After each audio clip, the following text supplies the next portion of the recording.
నమస్తే, welcome to big Telugu TV. ప్రస్తుతం మనతో పాటు ఉన్నారు సినీ క్రిటిక్ దాసరి విజ్ఞాన్ గారు. హలో అండి విజ్ఞాన్ గారు. లయోలా కాలేజ్లో జాబ్ చీటింగ్ జరుగుతుంది అన్నాం. సాధారణంగా కంపెనీల్లోనూ లేదా ప్రైవేట్ సంస్థల్లోనూ ఈ జాబులు ఇప్పిస్తామంటూ మోసాలు చూసాం. బట్ ప్రైవేట్ యాజమాన్యాలు అట్లా ఉండవు నాకు తెలిసినంత వరకు. ఎందుకంటే దానికి సపరేట్గా ఒక వింగ్ ఉంటుంది. మనం డైరెక్ట్గా వాక్ త్రూ వెళ్ళాలి ఇంటర్వ్యూకి. వాళ్ళు డెమో క్లాసులు కూడా ఇప్పించుకుంటారు కాలేజెస్ కాబట్టి. ఒక క్లాస్ చెప్పండి అని అంటారు, అది వింటారు లెక్చరర్స్ లేకపోతే డీన్స్ అందరూ చూసి అప్పుడు సెలెక్ట్ చేస్తూ ఉంటారు. అక్కడ కూడా మోసం ఏంటి జాబ్ ఇప్పిస్తామని? ఫస్ట్ ఆఫ్ ఆల్ గుర్తుపెట్టుకోండి, లయోలా అకాడమీ చాలా సీనియర్ అకాడమీ, అల్వాల్లో ఉండింది. అవును, మహా స్టూడెంట్స్ బయటకు వచ్చారు, మంచి మంచి రంగాల్లో ఉన్నారు. ఇప్పుడు సినీ రంగంలో ఉన్నారు, వ్యాపార రంగంలో ఉన్నారు, రాజకీయ కొడుకులు ఉన్నారు, అందరూ ఉన్నారు. అకాడమీని మాత్రం ఎప్పుడు నిందించకూడదు. వాళ్ళు అలాంటి తప్పులు ఏం చేయాల. 10 లక్షలకి పావులకి 20 రూపాయలకి కకృతి పడి వాళ్ళు చేయాల. కొన్నిసార్లు యాజమాన్యాలు కూడా మోసపోతూ ఉంటాయి, అవి మనం గుర్తుపెట్టుకోవాలి. ప్రైవేట్ వాళ్ళు వస్తారు, ఇప్పుడు నేను వచ్చాను, నీదే మంచి కాలేజ్, ఓకేనా, నేను వచ్చి ఏమంటాను, నిన్ను మీ పిల్లలకి ఎడ్యుకేషన్ అయిన వెంటనే మా దగ్గర జాబ్లో పెట్టించుకుంటాం, మాకు బాగా నీడ్ ఉంది, అందుకే సిటీలో నెంబర్ 1 కాలేజ్ మీది కాబట్టి మీ దగ్గరకు వచ్చాము అన్నట్లుగా ప్యాంపర్ చేస్తారు. వాళ్ళు కూడా అవును, మా పిల్లలు ఆఫ్టర్ ఎడ్యుకేషన్ అయిపోయిన వెంటనే జాబ్ ప్లేస్మెంట్ వస్తుందంటే ఎంత సంతోషం. కాలేజీకి కూడా కీర్తి పెరుగుద్ది కదా, పలానా కాలేజీలో చేరితే ఇలా ఉంటుంది అని. ఎక్కడ పెట్టిస్తారు అంటే ఇట్లా అవుట్ ఆఫ్లో, యూఎస్లో, అమెరికాలో ఇన్ని ఉద్యోగాలు అని చెప్పేసి వాళ్ళు చెబితే ఏదో పర్లేదు బాగానే ఉంది, మేమే ట్రైనింగ్ ఇచ్చుకుంటాం. ఇప్పుడు ఈ శాప్ గీప్ అంతా అమీర్పేటలో నెల రోజులు 45 డేస్లు ఇవ్వట్లా, మేమే ట్రైనింగ్ ఇస్తాము, ట్రైనింగ్ ఇచ్చి ప్లేస్మెంట్ ఇచ్చుకుంటాము, వాళ్ళు నెలకి ఇంత ఇస్తాము, మీకు కూడా మంచి పేరు ఉంటుంది అని చెప్పారు. వాళ్ళు ఓకే అన్నారు కూడా.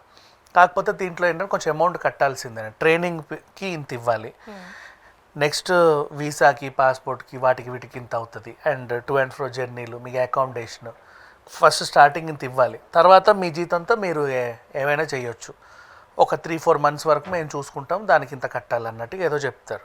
ఓకే, ఇదేదో బాగానే ఉంది కదా, పిల్లలకి ఒక 4-5 మంత్స్ నుంచి వీళ్ళు చూసుకున్న తర్వాత వదిలేస్తారు. అప్పుడు వాడు సంపాదించుకుంటాడు, లేకపోతే లేదు, వాడి ఇష్టం అది.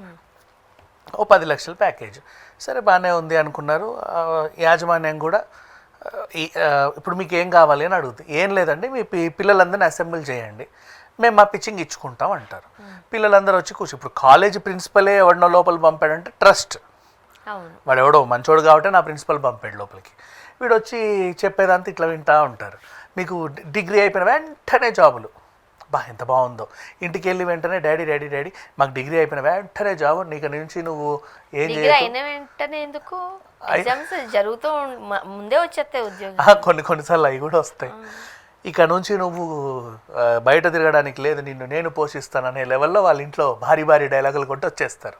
అమ్మ చూడు నీకేం కొనిస్తానో నేను, చెల్లి చూడు నీకేం కొనిస్తానో నేను అనేవి. అంటే వాళ్ళు కూడా ఆ కొడుకులో ఉన్న ఈ కాన్ఫిడెన్స్ని చూసి అబ్బాబ్బా ఎంత ప్రయోజకుడు అయిపోతున్నాడో అని చెప్పి కనీసం ఆ చెల్లి పెళ్లి చేయకుండా దాచిన డబ్బులైనా సరే వీడు మోహన కొడతారు. అంత కాన్ఫిడెంట్. చాలా బాధాకరం కదా అది.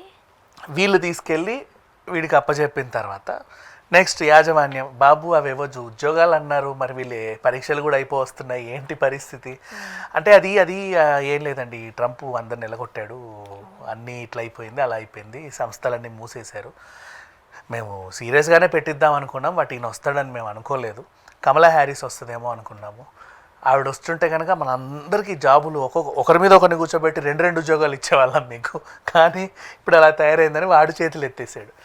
మరి డబ్బులు అంటే మేము కూడా అటు కట్టామండి, అక్కడ నుంచి మాకు వస్తే మేము ఇవ్వగలము, కొంచెం ఒక 2 నెలలు 3 నెలలు 2 నెలలు, వాడు ఏది చెప్తున్నాడో కాలేజ్ వాళ్ళు కూడా ఈ పిల్లలకి అదే చెప్తున్నారు, 2 నెలలు 3 నెలలు. ఏంటి సార్ ఇది, మిమ్మల్ని నమ్మి మేము వస్తాం అంటే ఇంట్లో సమాధానం చెప్పుకోవాలి. వీళ్ళు తెగరెచ్చిపోయి ఇంట్లో వాళ్ళ డాడీని కన్విన్స్ చేసి, ఎరా నిజమా కాదా అంటే, లేదు నాన్న బల్లగుద్ది చెబుతున్నా, కావాలంటే రా కాలేజ్కి. ఆ కాన్ఫిడెంట్ లెవెల్ని, వద్దు నువ్వేమన్నావు డిగ్రీ పాస్ అయితే కారు కొంటానన్నావుగా, నాకు కారు కూడా వద్దు, ఉద్యోగం కావాలా, డబ్బులేవో నాకు ఇవ్వు, ఇట్లాంటి శపథాలన్నీ చేసి వీళ్ళు అక్కడికి వచ్చారు. ఇక్కడ విషయం ఏంటంటే యాజమాన్యాన్ని ఎప్పుడు నిందించకండి. కాలేజ్ యాజమాన్యాలు ఎప్పుడు కూడా ప్రిన్సిపల్ మీకు ఉద్యోగాలు పెట్టిస్తామని చెప్పరు. వాళ్ళ దగ్గరికి ఎవడో ప్రపోజల్తో వస్తే వాళ్ళు నమ్ముతారు, వీళ్ళు అలాగే నమ్మారు, అంత మించి ఏం లేదు. అంటే వచ్చినోడు మరి అంత ప్రొఫెషనల్గా చెబితే నిజంగా వాడు ఐడి కార్డు ఇవన్నీ చూసి చూడు మా సంస్థ. కాలేజ్ ఇక్కడ కాలేజ్ తప్పిదం లేదు అని ఎట్లా అంటాం మనం?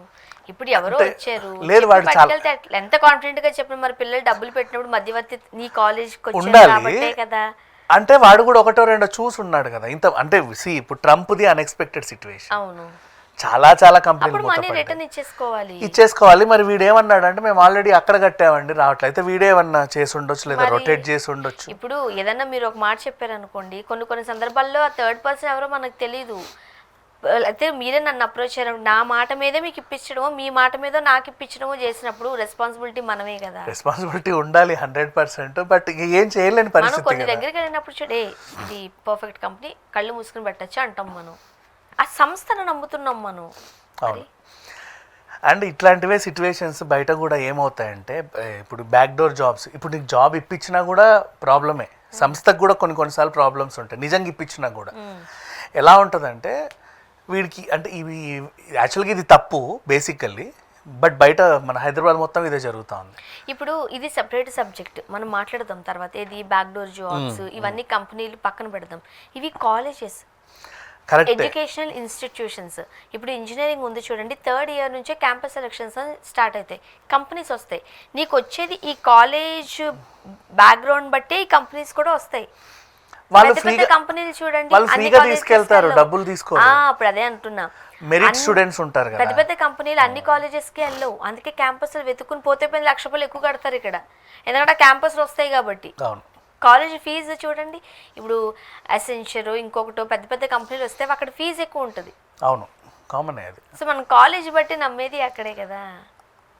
కొన్నిసార్లు కాలేజ్ కూడా మోసపోతే ఏం చేస్తాను చెప్పు. సరే వీళ్ళు రెస్పాన్సిబుల్గానే ఉంటూ ఏమంటున్నారు అంటే, ఇక నెక్స్ట్ ఎక్కడికంటే సరే మేమే భరిస్తాము, తప్పో ఒప్పో వాడితో నేను మధ్యవర్తిగా ఉన్నాను కాబట్టి నేనే ఇచ్చుకోవాలి. ఇక నెక్స్ట్ అకాడమిక్ ఫీజులు వస్తాయి కదా, ఒక్కొక్కరికి నీట్గా సెటిల్ చేస్తూ ఉండండి అన్నారు. బట్ ఈ పిల్లలు ఆగకుండా కాలేజ్ గేట్ ముందు ధర్నాలు చేస్తే పోలీసుల వరకు వెళ్ళింది కేసు.